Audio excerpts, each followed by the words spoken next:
10월 28일 목요일 아침입니다. 반갑습니다. 오늘도 뜨는 해와 같이 하나님의 진리의 빛이 우리의 삶을 이끌어 주실 줄로 믿습니다. 기도하겠습니다. 어둠 가운데 빛이 되신 예수님, 절망 가운데 소망이 되시는 예수님, 오늘 우리 시대의 유일한 소망이신 예수 그리스도를 이 아침에도 바라보며 찬양하며 그 진리의 말씀이 우리의 삶을 이끌어 주시기를 간절히 기도합니다. 성령님, 오늘도 말씀을 들을 때에 우리 귀가 열리게 하시고 우리의 마음이 뜨거워지게 하시며 우리의 손과 발이 예수님을 사랑함으로 예수님이 기뻐하시는 그 일을 행하고자 바삐 움직이는 하루가 되게 하여 주시옵소서.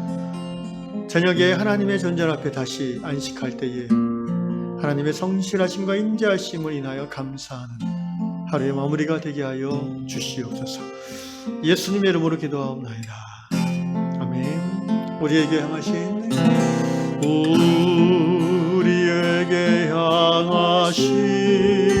여호와의 인자하심이 여호와의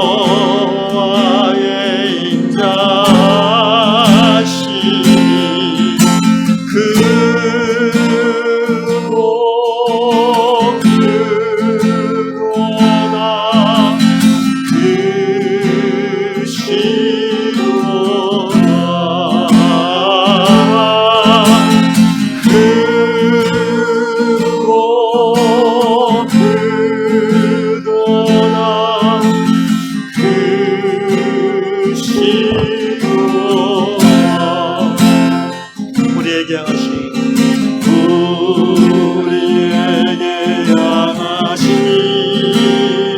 예수님의 은혜 주심이 예수님의 은혜 주심이 놀랍고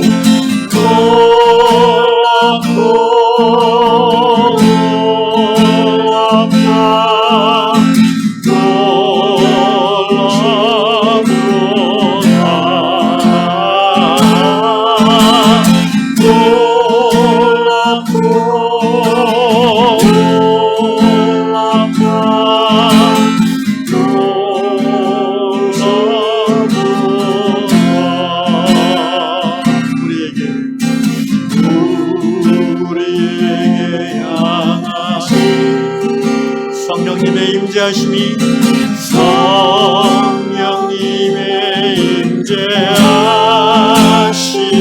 깊고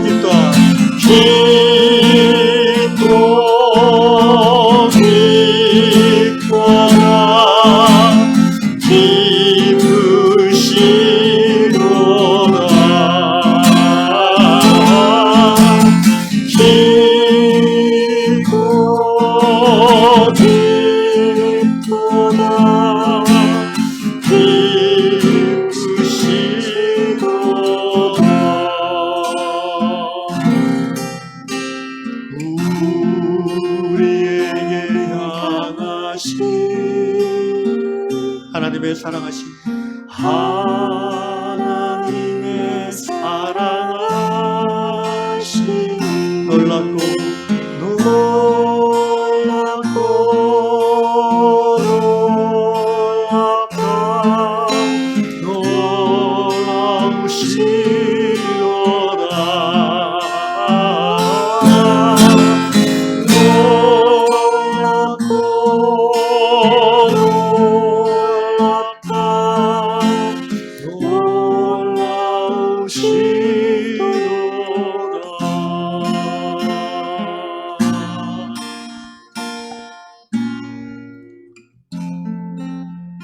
우리 아버지 하나님의 사랑하심, 우리 주 예수 그리스도의 은혜 주심, 성령의 교통하심, 오늘 이 아침에 이 말씀 안에 들어와 있는 모든 주의 자녀들에게 임하기를 예수님의 이름으로 축원합니다. 아멘. 오늘 하나님께서 주시는 말씀 전도서 4장 12절 말씀입니다. 다락방 말씀은 전도서 4장 12절 말씀입니다. 함께 읽도록 하겠습니다. 한 사람이면 패하겠거니와 두 사람이면 맞설 수 있나니 세겹줄은 쉽게 끊어지지 아니하느니라. 다시 읽겠습니다. 한 사람이면 패하겠거니와 두 사람이면 맞설 수 있나니 세겹줄은 쉽게 끊어지지 아니하느니라. 아멘. 오늘 뉴욕주에 사는 모니카 자매님의 글입니다. 재밌는 내용인데요. 그 미국 노스웨스트, 그러니까 북동부 쪽, 이제 시카고나 이쪽이죠. 그쪽에 이제 겨울이 오는 분명한 사인이 이 자매님이 뭐라고 써놨냐면은 그 캐나디안 구스라고 되어 있는데, 그러니까 캐나다 기러기 또는 캐나다 거위라고도 합니다. 그 거위떼가, 기러기떼가 이제 남쪽으로 날아가는 것이 보이면 겨울이 왔구나. 그러니까 추운 지역에서 겨울이 오니까 따뜻한 데로 내려가는 거죠. 이 기러기들이 대서양을 건너서 영국, 유럽까지 간다고 합니다. 수천 킬로를 비행하는 거죠. 그런데 이 기러기들이, 우리도 이제 가끔 본 적이 있은 분이 있겠지만, 날아갈 때 형태가 수백 마리가 날아가는데 정확하게 V자 형태로 이렇게 뾰족하게 V자 형태로 날아갑니다. 그래서 탑 리더가 맨 앞에 V자의 맨 꼭대기 그 끝에 딱 자리를 잡고 끌고 가는 거예요. 학자들에 의하면 왜 그렇게 하냐면은 첫째는 바람의 저항을 최소화하게 하는 지혜라고 합니다. 그리고 두 번째는 장거리 비행의 어려움을 낮춰주는 그런 형태라고 합니다. 놀라운 것은 가장 선두에서 비행하던 이 리더 기러기가 너무 힘이 들 때에는 다른 자리를 옮기고 그 자리에 이제 그 옆에 있는 비둘기가 이제 대체해 준다고 해요.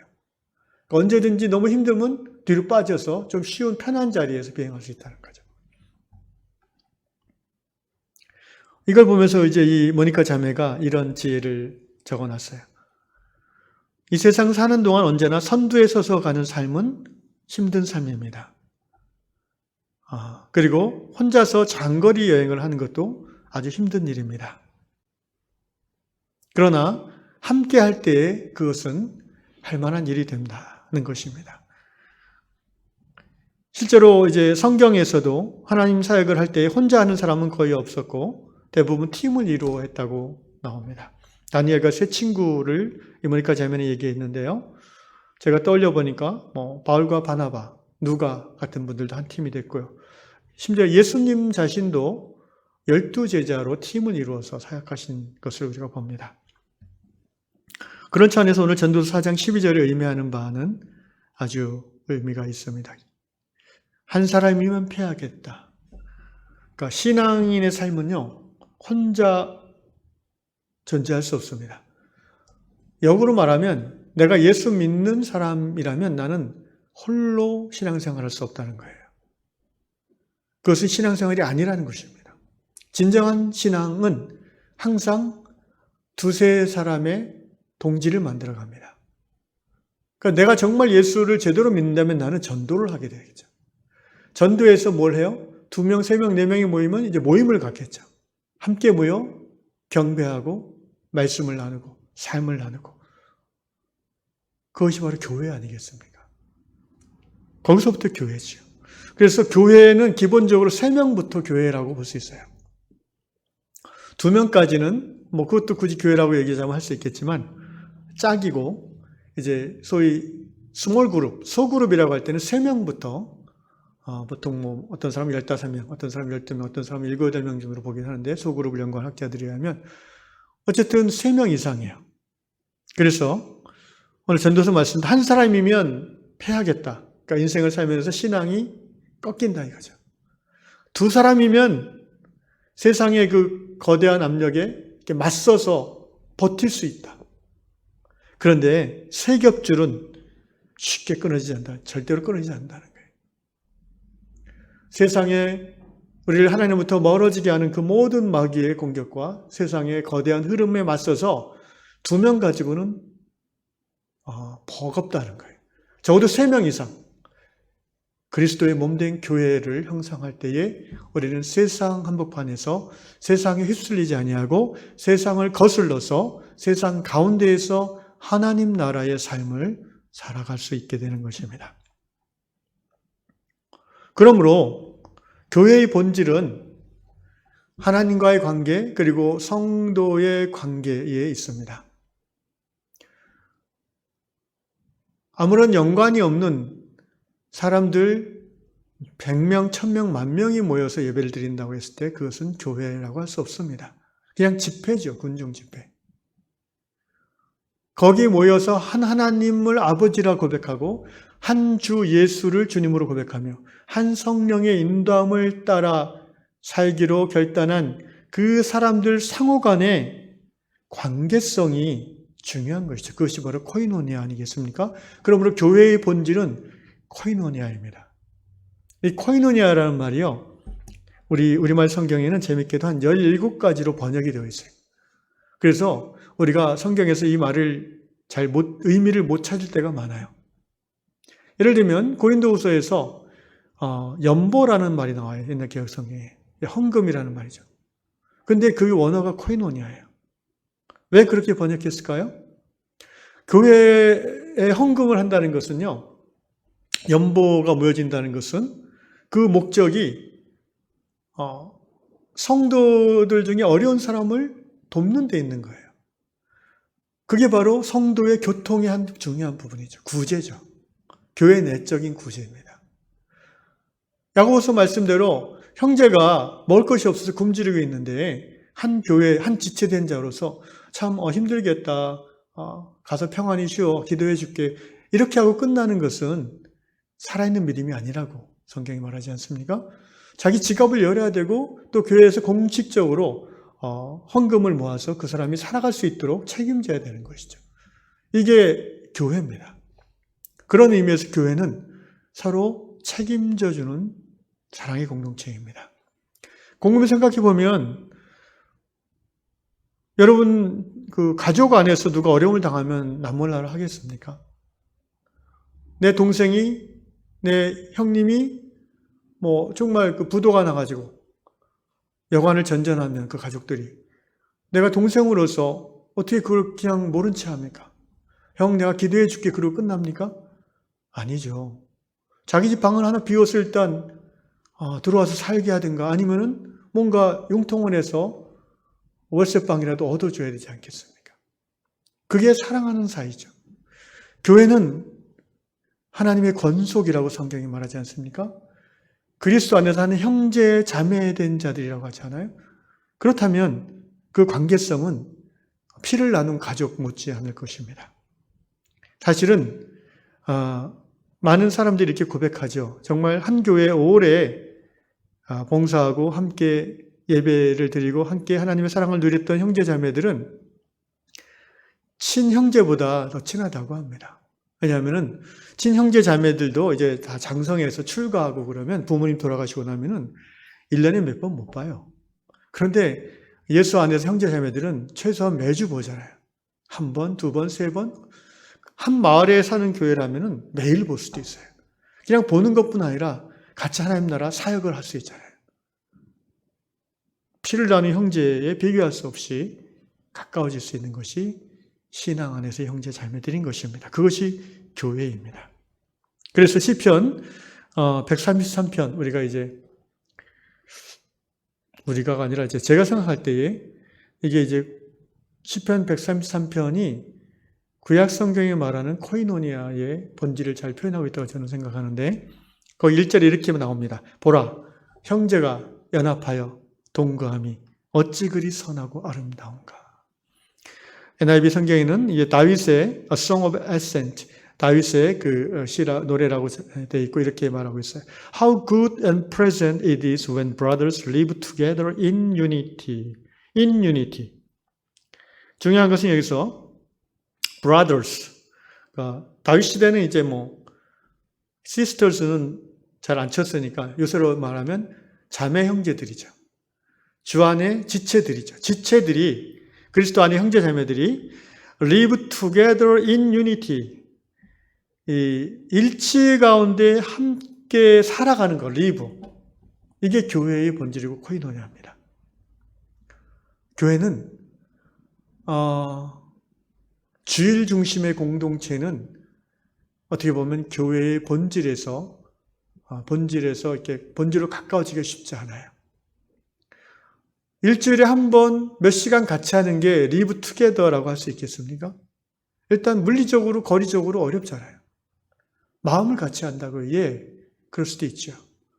그런데 너무 사람의 수준을 높게 보면 안 됩니다. No sight, no mind라는 세상 말은 의미가 있는 거예요. 자주 보지 않으면 관계도 멀어지게 돼 있어요. 피를 나눈 형제 자매들도 그럴진데 하물며 교회 형제 자매들의 관계에서 말입니다. 그래서 리브 투게더 하는 것이 교회의 본질이에요. 사실 한 5, 60년 전만 해도 이거는 굳이 노력하지 않아도 됐어요. 왜? 보통 교회는 다 마을 교회 아니에요? 동네 교회잖아요. 제가 아는 어떤 목사님은 교회 이름을 동네 교회로 지었어요. 물론 이런 정신을 가지고 그렇게 지은 거예요, 그분이. 동네 작은 교회 이렇게 지었어요. 처음에 사당동인가 거기서 시작했는데 지금은 교회가 한 4-5개로 나눠졌을 거예요, 이제. 그분도 이제 저랑 같은 그런 교회론을 가지고 있는 비슷한 교회론을 교회가 한 20-30명 되면 이렇게 분립시켜요. 그래서 지역마다 그런 올바른 교회관을 갖고 신앙생활하는 그런 교회들을 세워나가는, 물론 이제 크게 봤을 때 연대하는 그런 관계로 함께 이제 하나님 나라 사역도 하겠죠. 교회는 함께 같은 그 가까운 지역 안에서 주일날만 모이는 것이 아니라 주중에도 자연스럽게 마주치고 또 함께 하나님 나라 정신을 가지고 비즈니스를 할 수도 있고 뭐 카페를 운영할 수도 있고 식당을 할 수도 있고 그렇잖아요. 도서관을 할 수도 있고 그 속에서 하나님 나라 가치관, 비즈니스에 작용하는 예수의 정신이죠. 그런 것들을 같이 훈련받고 자본주의에 물들지 않고 자본주의에 휩쓸려가지 않고 최대의 이익을 내는 것이 중심이 아니라 이 사업을 통해서 예수의 향기를 드러내고 하나님 나라를 드러내는 것에 삶의 목적, 이 사업의 목적을 두고 그렇지만 또 지혜로 각자가 그 종사하면서 거기서 자기가 생활할 수 있는 경제적인 부분을 얻을 수 있어야 되겠죠. 여러분, 공동교회가 그런 중심으로 주중의 이 사역과 만남 중심으로 또 이제 한 동네에 같이 있으면요, 리브 투게더 하면 여러 가지 삶을 아주 심플 앤 슬로우로 해나갈 수 있어요. 현대 사회에 크리스찬 상관없이 다 맞벌이 많이 하잖아요. 어제도 제가 신우의 예배를 이제 줌으로 인도하다가 한 자매님이 아주 큰 외국계 기업의 임원이신데 아기 얘기하다가 그런 얘기 하시더라고요. 아기 어렸을 때 제가 질문했어요. 자매님 아기 어렸을 때 그 옹알옹알 하는 거 다 알아들으셨죠? 그랬더니 이 자매님이 갑자기 낯빛이 잠깐 어두워지더니 사실은 잘 모를 때도 많았어요. 왜냐하면 너무 바빠가지고 그래서 굉장히 후회가 된다고 지금. 그런 얘기 괜히 얘가 물어봐가지고 잘못 물어봤는데 어쨌든 현대인들의 애환이에요. 뭐 다 바빠요. 남편도 바쁘고 아내도 바빠요. 애는 시어머니가 보거나 친정엄마가 보게 되는 거예요. 무엇을 위해서 그렇게 바쁘게 살까요? 다들 두려움에 떨며 살아요. 앞으로 10년, 20년에 내 집이 없으면 어떻게 될까? 우리 자녀가 돈이 없어서 교육을 못 받으면 어떡할까? 하나님 나라 그 좋은 것들을 누리지 못할 때가 많아요. 그래서 한 마을에 모여 살면서 그런 때도 도움을 받을 수 있어요. 왜냐하면 아이 양육에 대한 동일한 성경적 가치관을 공유하고 있기 때문에 너무 바쁠 때 아이를 안심하고 맡길 수 있는 이웃인 형제 자매들이 많이 있는 거죠. 그런데 이제 제가 알고 있는 수유리의 밝은 누리 교회 공동체는 거의 맞벌이를 안 하더라고요. 무능해서가 아니라 삶의 우선순위를 다른 곳에 두기 때문에 그렇죠. 그래서 뭐 빌라에 전세 살고 이래도 작은 집 살고 그래도 그것이 행복의 기준이 아니고 하나님 나라 백성답게 살아가는 것이 삶의 기준이고 행복의 기준이기 때문에 그래서 그 마을 식당에서 매일 만나요, 아줌마들이. 왜? 밥 먹으러 오면 모여야 되잖아요. 그 마을 식당도 이제 공동체원이 운영하는 순자연농과 유기농 재료로만 아주 건강 식당이죠. 거기에 애기 데리고 와요, 다들. 그래서 하루 2끼를 거기서 항상 먹어요. 한 40, 50명이 늘 그렇게 밥을 같이 먹어요. 말 그대로 밥상 공동체예요. 여러분, 그 속에서 이루어지는 성도의 교통이 얼마나 깊이 나눠지겠습니까? 또 아이들은 어렸을 때부터 그 하나님 나라 정말 그 이웃 사촌, 이웃 형제 자매예요. 그래서 같이 어렸을 때부터 식당 밥 먹으면서 뒹굴뒹굴 놀고, 또 옆집 가서 놀고, 뒷집 가서 놀고, 급한 일 있으면 며칠씩 봐주기도 하고, 그래도 걱정을 안 하는.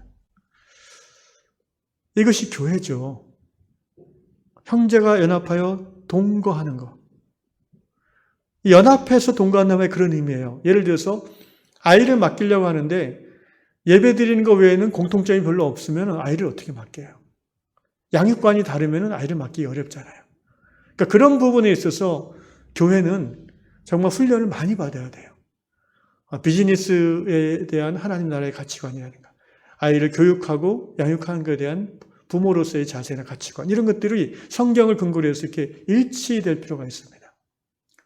세상을 보는 가치관, 성공에 대한 기준, 이런 것들도 우리가 좀 더 구체적으로 디테일하게 얘기하면은 결혼식을 어떻게 할 것인가에 대한 그런 가치관들. 그냥 세상 흐름을 따라 할 것인가, 아니면은 하나님 나라 정신으로 그렇게 행해야 될 것인가. 이런 게 인유니티라는 게 그런 의미예요. 연합하여 동거한다는 게 그런 거예요. 이 연합이 없이 리브 투게더를 하면은 굉장히 힘들어요. 오히려 더 힘들어요. 그래서 시편에서 말하는 이 코노니아의 본질이 live together in unity라고 저는 확신합니다. 말은 단순한데 이것을 이뤄가는 과정은 많은 시간과 노력이 필요합니다. 사람들이 왜 교회 다니는 분들이 공동체라는 말을 어떻게 보면 이렇게 좀 싫어하는 분들도 꽤 있더라고요. 옛날에 보면.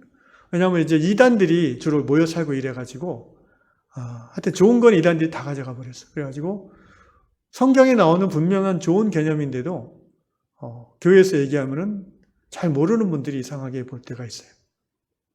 원래 교회가 공동체입니다. 그냥 모래같이 한 자리에 모여놓은 것이, 삭막한 관계로 모여 앉아있는 것이 교회는 아니죠.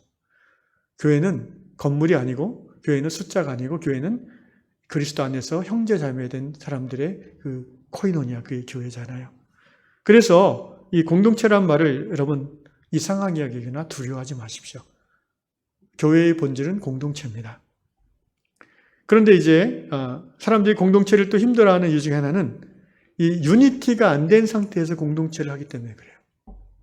어느 정도 가치관이나 인생관 이런 것들이 신앙 안에서 하나님 나라 정신을 기준으로, 성경을 기준으로 일치할 때의 공동체는 삶의 유익과 즐거움과 행복 지수를 높여주는데, 그렇지 않을 때는 이 행복 지수가 오히려 떨어져요. 갈등이 자꾸 나오니까.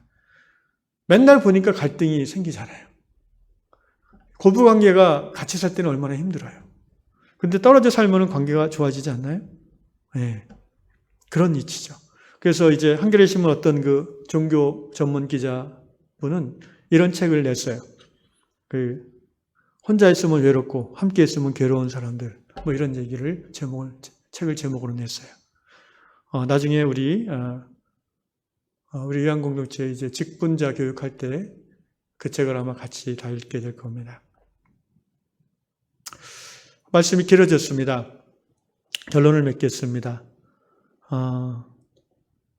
기러기, 이 캐나디안 구스 때가 V자형으로 이렇게 대열을 이루면서 리더가 맨 앞에서 이렇게 끌어가죠. 그게 장거리 비행에 최적화된 대형입니다. 근데 놀라운 것은 아까 말씀드린 것처럼 리더가 힘들면 자리를 옮길 수 있어요. 비행을 유지하면서. 저는 그 이야기를 읽으면서 교회의 또 중요한 본질 중에 하나는 목사 혼자 다 이끌어가는 교회는 건강한 교회가 아니라는 거예요. 소위 이 만인사제주의에 근거한 평신도들이 은사에 따라 권한과 책임을 가지고 사역하는 공동체가 성숙한 교회라는 것입니다. 그래서 건강한 교회는요, 성숙한 교회는요, 목회자가 한 6개월 없어도 돼요. 그래도 흔들림이 없는 교회. 목회자가 6개월 없다고 해서 또 다른 목사님을 모셔다가 설교를 듣고 그런 교회가 아니라 그 공동체 안에서 여러분 설교가 없어도 예배는 진행될 수 있어요. 그냥 성경 본문을 어떤 한 분이 나와서 쭉 읽으면 돼요. 그것을 설교 대신을 할 수 있어요. 원래 설교라는 것은 뭐예요? 성경을 이렇게 막 해석하고 풀이해서 서론, 본론, 결론, 적용 이렇게 하고 이게 요리로 말하면은 원재료가 성경이면 설교는 뭐예요? 거기에 뭐 다지고 여러 가지 양념하고 요리해가지고 맛 좋게 딱 갖다 내놓는 게 설교잖아요. 근데 뭐 제 자신한테 한 얘기도 하죠. 언제까지 해주는 음식 받아만 먹겠어요. 요새 이제 중장년들 노인들은 이제 스스로 해먹는 훈련을 해야죠. 그리고 또 해주기도 해야죠. 아내에게 요리를 해주기도 하고. 저도 앞으로는 그렇게 할 거지만 영적으로 교회도 마찬가지죠. 5년, 10년, 20년, 30년이 돼도 계속 목사님을 통해서 설교를 들어야만 뭔가 은혜를 받는다? 여러분 그거는 성숙한 게 아닙니다, 사실은. 그러면 이런 얘기는 사실 쉽게 하면 안 되는데 왜냐하면 그럼 목사님은 하는 일이 뭡니까? 뭐 이렇게 왜 교회에서 사례를 받으시나 이러면 또 힘들어지잖아요. 아니에요. 꼭 목사의 일이 설교만이 아니에요. 저는 그렇게 생각하지 않아요. 영적 리더와 설교자와는 구분할 수도 있고 일치할 수도 있는 거예요.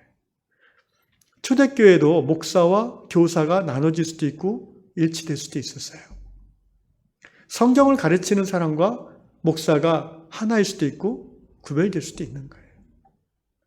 그런 의미에서 유향교회가 성숙한 교회가 되려면 성도 한 분 한 분이 말씀 위에 굳건하게 서서 굳이 요리를 해주지 않고 이 재료를 그냥 읽어드려도 그 속에서 성령의 인도하신 가운데 깨달음을 얻고 또 그걸 가지고 예배에 함께 속으로 반해서 삶을 나눌 수 있는 사실 그 정도까지 가면 굉장히 성숙한 교회, 특별히 이제 말씀과 예배에 있어 성숙한 교회라고 저는 생각을 합니다.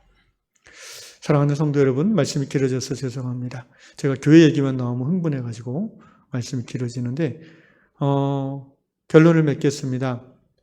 우리 유향 공동체가 하나님이 정말 특별한 인도하심으로 시작하게 하셨고 그리고 이 시대의 어떤 교회의 연약함과 아픔을 딛고 여기까지 오게 하셨는데 그렇다면 하나님께서 우리를 향하신 하나님의 계획과 꿈이 있다는 것을 우리는 짐작할 수 있습니다. 그냥 현상 유지에 급급한 교회가 아니라 여러분 함께 우리가 정말 하나님을 기쁘시게 하는 교회를 이루고자 하는 꿈을 갖고 싶습니다. 비전을 가지고 싶어요.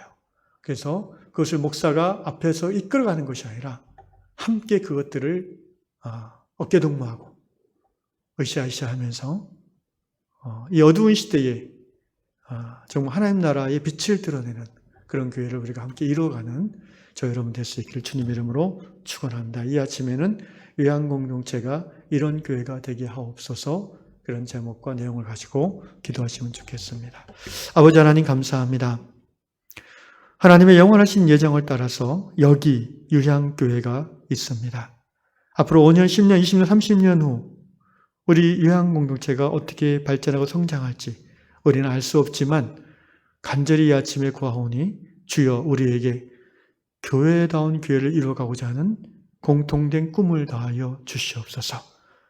목회자와 평신도 사역자들이 함께 연합하고 연대하여 live together in unity 연합하는 가운데 함께 주중에도 같이 하나님 나라를 나누고 삶을 나눌 수 있기까지 목회자 1인에 과도하게 의존하지 아니하고 모든 성도들이 말씀의 기초 위에서 목회자가 없어도 예배드리기에 부족함이 없는 서로 사랑하고 서로 위하며 또 하나님의 살아계심을 세상에 드러내므로 이 시대에 하나님 나라를 보여주는 그런 교회로 나아가기까지 우리가 함께 기도하며 함께 꿈꾸는 그런 유양교회들, 유양성도들 되게 하여 주시옵소서.